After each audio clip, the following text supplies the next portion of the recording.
In our previous class, we had covered the part on where I shared my experience of getting used to drinking coffee. And today, we will cover the part where Phuntsog Rinpoche gave a talk on the stage-by-stage practice of Milarepa. I'll give you the reading transmission. On the second stop of Phuntsog Rinpoche, since the center invited Phuntsog Rinpoche was affiliated with the Kagyu lineage and Kagyu tradition. But it is not just the Kagyu center, it is rather both Ati and both Nyingma and Kagyu center. And later, when Phuntsog Rinpoche went to Trungpa Rinpoche's center, he also gave teachings on both of the Kagyu teachings as well as the Nyingma teachings. Whenever Phuntsog Rinpoche gave teachings to the Kagyu centers, he teaches as if he had studied Kagyu for his whole life, and that applies to Sakyapas and the other schools as well.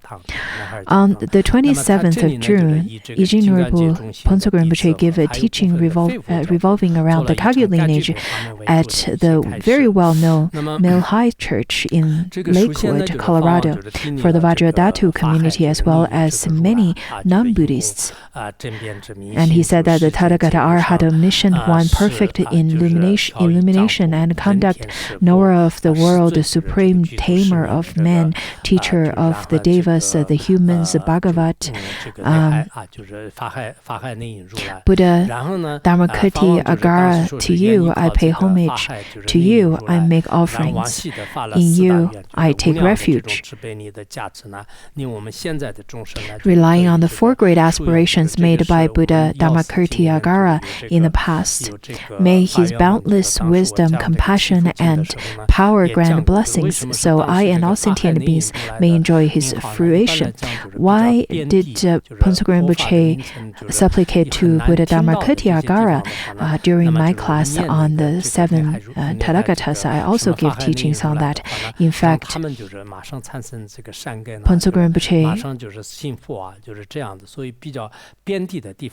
would give the teaching on, or would recite the name of Dharmakirti Agara because this Buddha is extremely powerful, especially at places where the Dharma is not prosperous. So, since the great number of the audience back then were not Buddhists, so that is why Phuntsog Rinpoche would supplicate to Buddha Dharmakirti Agara. Whenever Phuntsog Rinpoche give teachings to the places or to the people where they do not believe in Buddha Dharma or the Buddha Dharma is not flourishing, he would chant the name of Buddha Dharmakirti Agara. He then said that now having supplicated and praised my deity to whom I have strong devotion in order to noble Dharma to enter into your mind streams, I have chanted the full name of Buddha Dharmakirti Agara 7 times. Today my teaching is about the essential point of Dharma teaching. The reason for sharing this topic is that I'm hoping to help the novice Buddhists to know more about Buddhism and how it developed, and also to remind the senior Buddhists how to enhance and improve their actual practice. Also, for those following other religious tradition or have no religion belief whatsoever, I am hoping through my teaching today that they can gain a clear idea of what Buddhism is essentially about, and then give careful consideration on whether it is worthwhile for them to enter Buddhism. Well, it is for those of you who had given teachings before, you would know and understand that it is easy to give teachings to one group of people, but over here there are different groups of people all gathered together. There are people who are believers, there are people who are novice Buddhists, and there are people who have already practiced for a long time, and there are people who have no religious belief whatsoever. If an individual deliberately decides to follow Buddhism, then this person will be able to advance along the Dharma path gradually and stably. It is in fact very difficult to give teachings to different groups of people. And let's look at how Phuntsog Rinpoche then elaborated and gave teachings to such a diverse group. He said that I will first talk about transmission of Buddha Dharma. Our root teacher, Buddha Shakyamuni, the possessor of all omniscient and skillful means, caring for us with great compassion and loving kindness, aroused the supreme bodhicitta long ago. He accumulated an immense amount of merit for 3 countless aeons and finally demonstrated the realization of full enlightenment, that is Buddhahood, in Bodh Gaya, India. Then, before the supreme sentient being endowed with uncommon power, the Buddha appeared as Vajradhara and preached the extensive doctrine of sacred mantra in many places, such as the highest pure realm of Aknishta. Where are these teachings flourishing today? In our human world, the Buddha Dharma originated from Bodh Gaya like a rising sun, and then gradually illuminated the entire land of India.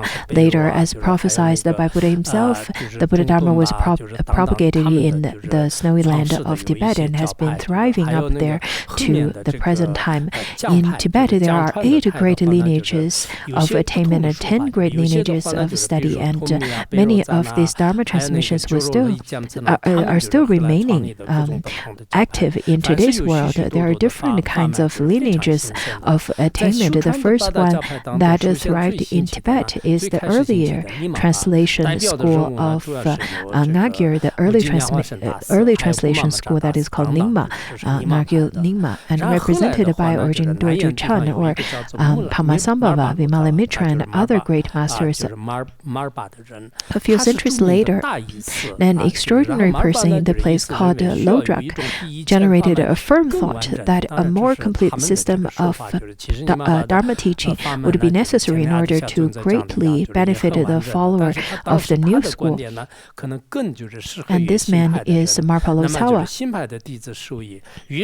He is the great well-known translator. In order to seek Dharma, he journeyed to India 3 times, experiencing all kinds of hardship. On his 3rd journey, he encountered Peerless and the most venerable Atisha, who was on his way to Tibet. There are different historical records where it says that Marpa, in fact, traveled to India for over 20 times. Anyhow, on his last journey, he encountered the peerless, most venerable Atisha. And while in India, Marpa Lotsawa undertook an exhaustive search for his guru and finally succeeded in finding Naropa, the well-known Pandita guarding the north gate of Nalanda University. Naropa was the chief disciple of Mahasiddha Tilopa, who was directly guided by Vajradhara in person. Marpa visited Naropa many times and received a series of instructions from his guru. He also relied on many other great accomplished teachers, including Milarepa. He brought all these teachings back to Tibet, and as a result, the doctrine of the sacred mantra in the new school began to thrive in the land of Tibet. Before Marpa was about to leave his guru Naropa, the guru gave him the empowerment of Hivajra. At that time, Naropa manifested the mandala of Hivajra with all the deities bright and vivid in the sky, while he was just remained seated and asked Marpa, will you prostrate to me first or to the yidams first? There are different teachings and there are different records. Pontsokro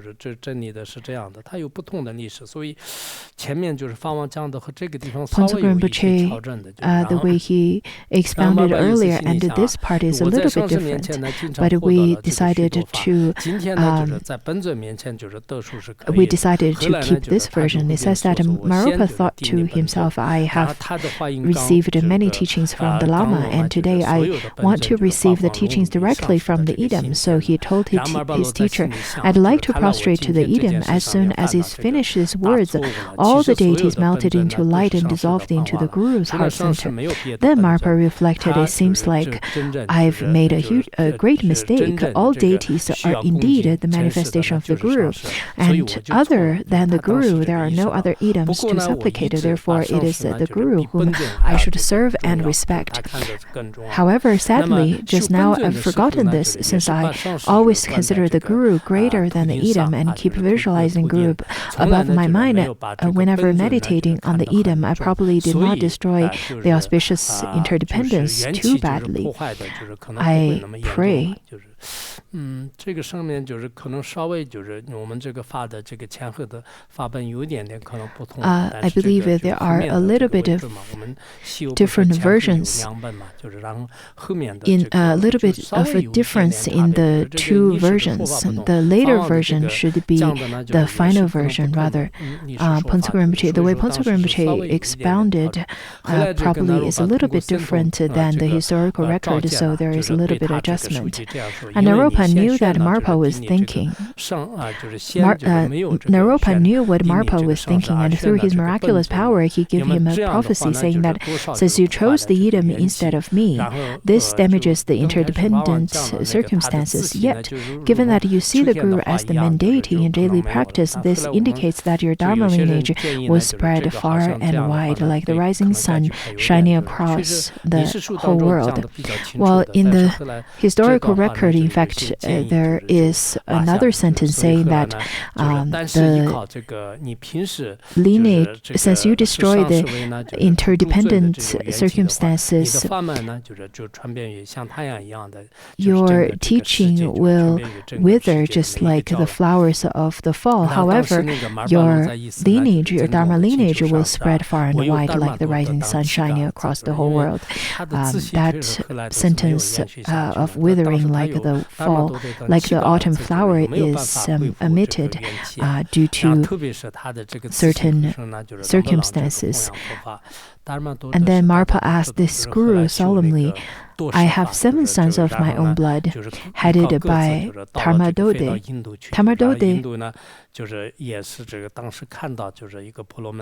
First went to India, and then there is a story of how his consciousness, after the passing of Dharma-dode, and then his consciousness went into, or got into a just deceased child's body, and then became a great Pandita.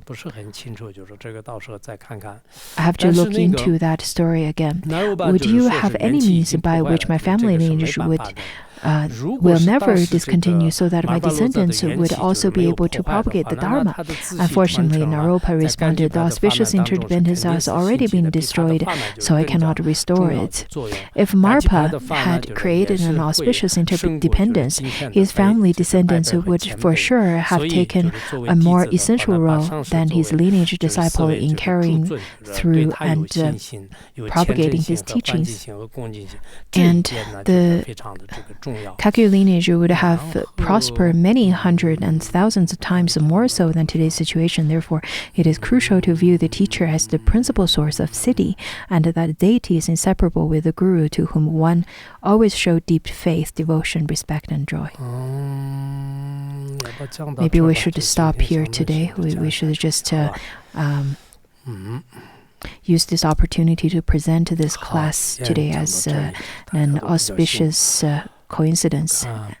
Today is already quite late, all the way from 8 to 7:30 p.m.